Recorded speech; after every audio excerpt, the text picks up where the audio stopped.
Assalamualaikum dear audience, welcome back to my YouTube channel. This is Prof.Shahid here. Dear audience, as you know very well, we have started our YouTube channel. In this video, we will discuss about endospore formation in bacteria.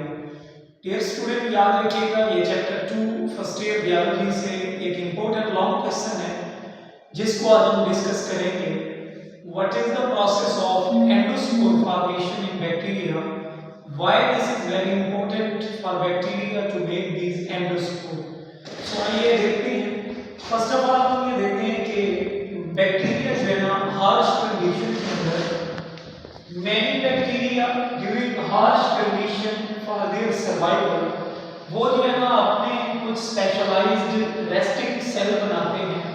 In specialised resting cell को endospore का नाम देते हैं. What are these endospore? Endospore are thick-walled, resistant and metabolically dormant, it means to say inactive cell that help in during the unfavorable condition. उसके बाद हम ये देखते हैं कि ये ओवरऑल जो प्रोसेस है endospore formation in bacteria, this is called sporulation.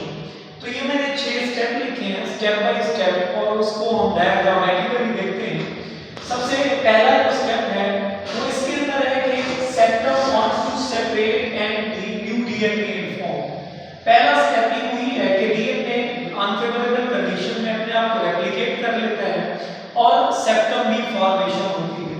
Second जो स्टेप है cell membrane surround the new DNA. ये सेल मेम्ब्रेन में सराउंड किया हुआ है न्यू डीएनए को, तो ये सेकंड फॉर्मेशन सेकंड पॉइंट है.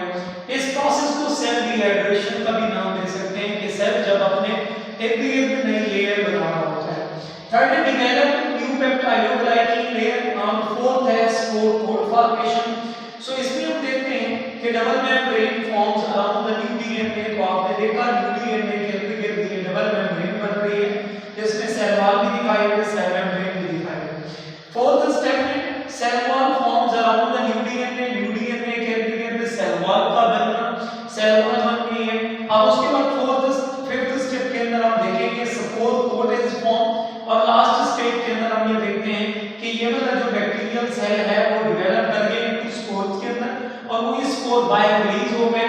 सो इस प्रोसेस को एंडोस्पोर रिलीज का नाम देते हैं और बाद में जब रिलीज हो जाते हैं एंडोस्पोर तो उसके बाद आखिरी स्टेप आ जाता है जर्मिनेशन ऑफ द स्पोर के स्पोर दोबारा से ग्रो करना स्टार्ट कर देते हैं. तो इस छठे स्टेप के अंदर आपने देखा कि एंडोस्पोर बने और उसके बाद जब रिलीज हो गए. तो ये जो फॉर्मेशन है ये हमारे पास एंडोस्पोर की फॉर्मेशन है और किस तरीके से वो बने और किस तरीके से वो रिलीज हुए ये टॉपिक हमने समझा. So that's what all about endospore formation in bacteria. Hope so this video will be very fruitful in your exam. ये ओवरऑल